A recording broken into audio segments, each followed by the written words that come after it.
welcome to Migraine Health News. My name is Bertrand Doeuk from the Brisbane Headache and Migraine Clinic, and today we have a special guest with us, Dr Nicole Limberg, a neurologist from Migraine Specialist. So thank you very much for joining us today. Thank you for asking me. Yeah. So today we'll be talking a bit about the new laws of codeine-based medications. Basically, as of the 1st of February in 2018, in order to purchase any codeine medications, you will now need to see your General Health Care Practitioner in order to get a prescription. So this means that any over-the-counter based codeine medications can no longer be purchased at a pharmacy over-the-counter, and that you will need and require a prescription. Now, Dr Nicole, can you let us know a bit about which medications will be affected? So currently, as you said, it's the low-dose codeine containing medications. They're currently available over the counter, but they will not be from the 1st of February 2018. And examples of these include Panadeine, Panadeine Extra, codoral cold and flu, mersyndol, and neurofen plus. Yeah, okay. And can you explain to us a bit more about what codeine medications are? And why do headache and migraine sufferers take a lot of these medications, and what does it actually do to them? Well, codeine, people don't realise, is actually a weak opioid. It's actually very similar to morphine and certainly has the same dose-dependent potential for adverse effects. And some of these effects are quite serious. There has been reported cases of liver damage and even death with this drug. Interestingly, codeine has not actually been shown to be superior in its effectiveness to analgesia, simple analgesia, such as paracetamol or non-steroidal anti-inflammatory drugs. So patients use this drug because it's available and the ease of availability, but its actual benefit is not superior to some of these simple agents. There also is the risk with codeine, and it is the most likely, in fact, drug to do this, as are opioids, for causing medication overuse headaches. Yeah, it's interesting to say that codeine-based medications are not significantly more effective than medications such as paracetamol or non-steroidal anti-inflammatory drugs. Just for our viewers out there, can you give us a list of what type of non-steroidal anti-inflammatory drugs patients may be using? So these are also commonly available drugs. People might know them as names as neurofen, Indocid or indomethacin, or Voltaren. They're common examples. Okay, yeah. And also interesting to say that codeine can have the same adverse effects as morphine. I think a lot of headache and migraine sufferers who take these medications may not realise this as well. That's right. It has these potential, but it doesn't have anywhere near the reputation or regulation that morphine has. The drug also is what we call a psychotropic drug. That means it can affect people's mental state, and there is the potential for abuse and dependence with that class of drug. Yeah, something like addiction to the medication, is that correct? Correct. Yeah, okay. And Dr Limberg, do you have any idea why the TGA has planned in stopping codeine-based medications to be purchased over the counter? Well, it's really for those issues that we discussed. It's really for the issues of potential harm associated with this drug. And there are significant, as we've talked about, death, liver damage, dependence, abuse, medication overuse headaches, and the real issue that they're actually not more effective than drugs with a lot more favourable side effect profile. Yeah, that's right. And Dr Limberg, from your experience, how debilitating are migraines? And from your patients that come to your clinic here, what have you witnessed? So medication overuse headaches, chronic migraines, they're extremely disabling. They have significantly reduced patients' quality of life. There's also enormous costs. Medication overuse headaches affect, it's estimated, around 1 to 2% of the population worldwide. They have a significant socio-economic cost, and medication overuse headaches are probably the most costly neurological disorder known.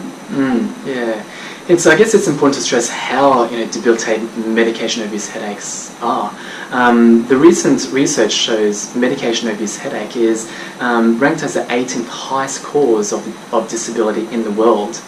And I guess if you combine that with migraines itself, the research shows now that headaches and migraines is now ranked the third highest cause of disability in the world. This is followed by low back pain being number 1, and also depression being number 2.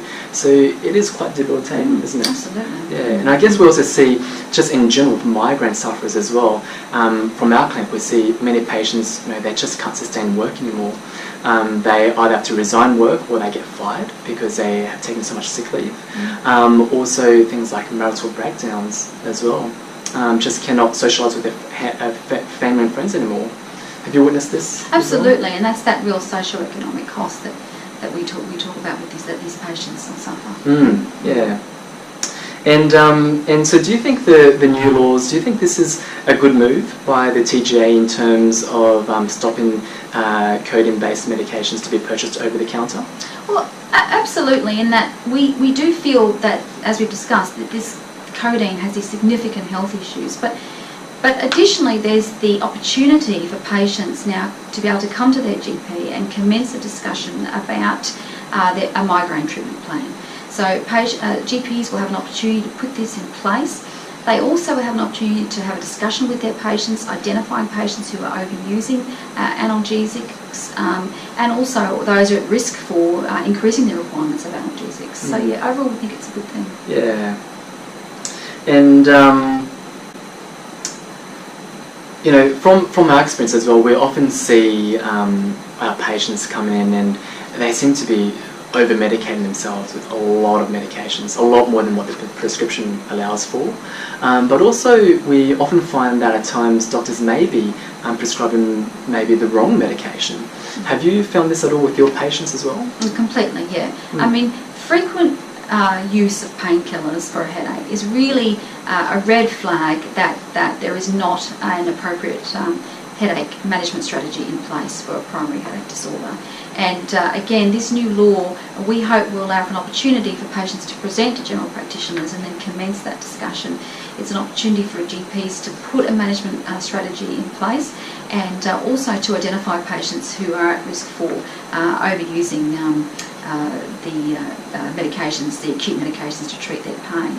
So if we talk about an example of a management strategy, there's various options, but one of them is staged medication, where people can use simple analgesia for milder headaches, for example paracetamol and non-steroidal anti-inflammatories, and then increasing that if the headache is more severe, and that would include options like migraine-specific medications such as triptans, and that's, for example, Imigran, Relpax and Maxalt, and these often are not used by patients who genuinely have a genuine need and could benefit from them.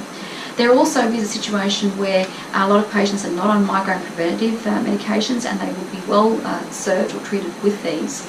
And there is also, we feel, little role for codeine in acute migraine management for reasons we've discussed before in terms of its efficacy not above the simple analgesic options, and the associated significant health risks that can be associated. Yeah, that's very interesting news to hear. I guess a lot of headache and migraine sufferers, if they had the choice of taking codeine-based medication or non-steroidal anti-inflammatory drugs, they may go for the codeine-based. So if a patient comes to you and they tell you they've got two options to take, either codeine-based medications or non-steroidal anti-inflammatory drugs, what would you recommend? Well, we would, based on the evidence that we've discussed, we would actually recommend that they consider the simple analgesic options first for the milder headache. So we would suggest things like the Panadol and the non-steroidal anti-inflammatories, trying that, and if that doesn't work after a relatively short period of time, then we would suggest they make use of one of these migraine-specific agents. So really, codeine is not recommended for tension and migraine headaches, and Australia is one of the only countries in the world that currently does sell codeine over the counter. United States, Europe, India, Japan, they do not sell this class of drug with the ease that we currently do. Yeah, so potentially we have many patients who can become quite addicted to these codeines and can get it quite easily. So I guess it's a good idea that TJ has made this change. Absolutely. And this would definitely assist those with medication overuse headaches. Yes. Opioids are the most likely agent to cause medication overuse headaches. If we discuss what medication overuse headaches are, they're defined as headaches on at least 15 days of the month, and associated with patients making use of analgesia or migraine-specific drugs for at least 10 to 15 of those monthly days. Yeah. Well, Dr Nicole Limberg, thank you very much for joining us today. It's been a pleasure having you here. And for those of you who do suffer from headaches or migraines, then there is help available. Anywhere from tension-type headaches, chronic migraines, if you have sinus-type headaches, menstrual migraines, cluster headaches. Both Dr Nicole Limberg and I do have clinics situated in and around Brisbane. So feel free to comment below here or email us. Our contact details will be below this here as well. So thank you very much for joining us today, and we look forward to seeing you on the next topic on migraine health news. Thank you. Thank you.